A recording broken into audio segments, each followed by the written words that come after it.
where's the mic picking up? Oh, right here.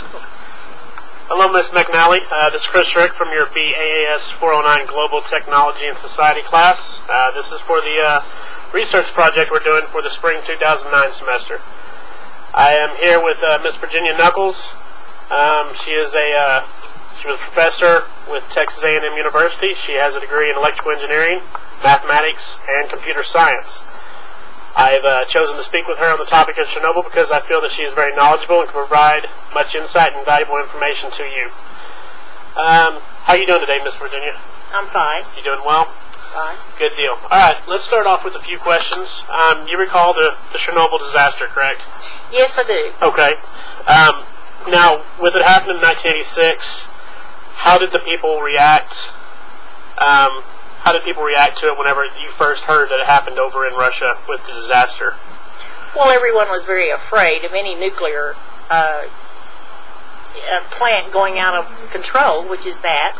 They tried to deny it, which made it even worse because you didn't know what was the real truth.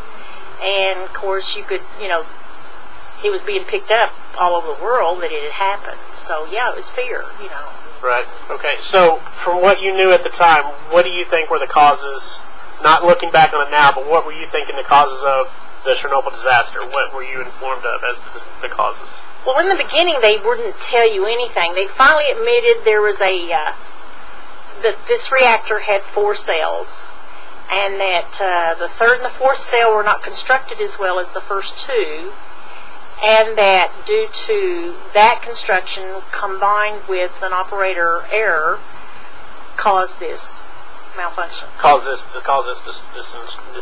explosion to occur. With your background in engineering, did you see any kind of changes take place because of this happening in your engineering field? Were people more with the engineering field? How were people reacting to this? I mean, was it directly affecting to the engineering at all, or? Well, I'm pretty sure it affected the nuclear engineers and all the people working on nuclear sites. I personally wasn't one of them, but you know that immediately they went through a series of more stringent checks on our own nuclear reactors, and anything like that they could do, but they were sort of walking blind because Russia was, at that time, such an entity that you could not get in and get much information out of it. So they weren't explaining what was going on at all from Russia? They had to explain a little bit. That's okay. Why you knew Cell 4 was the one that caused the explosion, and you knew a few things because something obviously happened or it wouldn't have had that explosion. Right. Okay. What do you think could have been done differently to prevent this from happening? Well, probably a better, like I say, cells 3 and 4 were built not quite as safe with all the safety features as the first 2 cells. Okay. And also the operator probably wasn't as highly trained as, for example, the operators in the United States who knew to never take control over. So he actually overrode controls. It was reported. And so, of course, they blamed everything on him, but he wasn't absolutely the fault. He was probably not trained well enough, nor did he have enough information to make the right decisions. So if with him being an error, with it being the error being with him, do you think it could have caused, if the error wouldn't have been on his side, if it had been somebody more knowledgeable with that cell, you think this still could have happened, or was the construction of cell 3 and 4 still going to end it cause it? The concern was the construction of cell 3 and 4. You were left with a feeling that it could have happened anyway. Would it have happened as badly? Probably not. Okay. Because what happened was the worst one ever in history. I mean, there had been nothing compared to this. The worst case situation happened? Yeah. Mm-hmm. Okay. All right, that's good. Do you have any concerns of a nuclear disaster of any kind of this proportion happening here in the United States? Anything like that worry you, or was there any fears?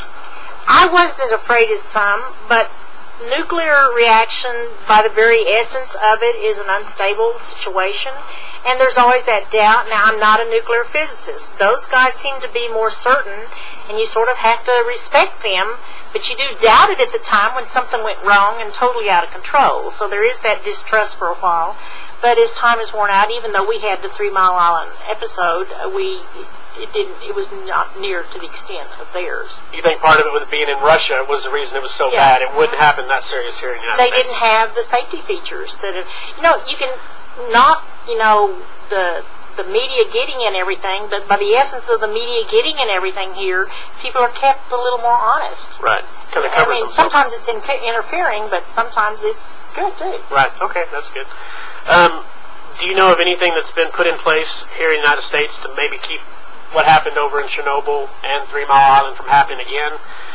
Any kind of, I'm sure it made all those stringent, I'm sure OSHA stepped up, and I'm sure all the requirements were all checked into it, made sure that was good, but do you know of anything that would have been changed, anything like that that have caused a difference? Not being in that field of engineering, Okay. I would have to say I don't know. Okay. I know that there was a big watershed of checks and rechecks and all that going on. That word was out. But as far as redesign, Right. Issuing safety features, I don't know that happened. I don't know that it was necessary. They Maybe. certainly reviewed it, Right. sure. Maybe the fear wasn't here like it was over there because it was over in Russia, and we just believed it was better over here.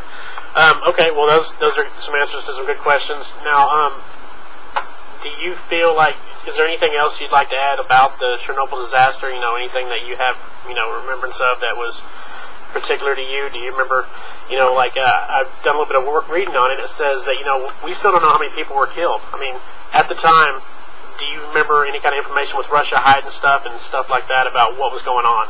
Well, it's pretty well thought that they were hiding a lot. And, I had 2 small children at the time, and that was very fearful. It never got to this region of the world. But you don't know that because you didn't have any trust in what you were being told by them.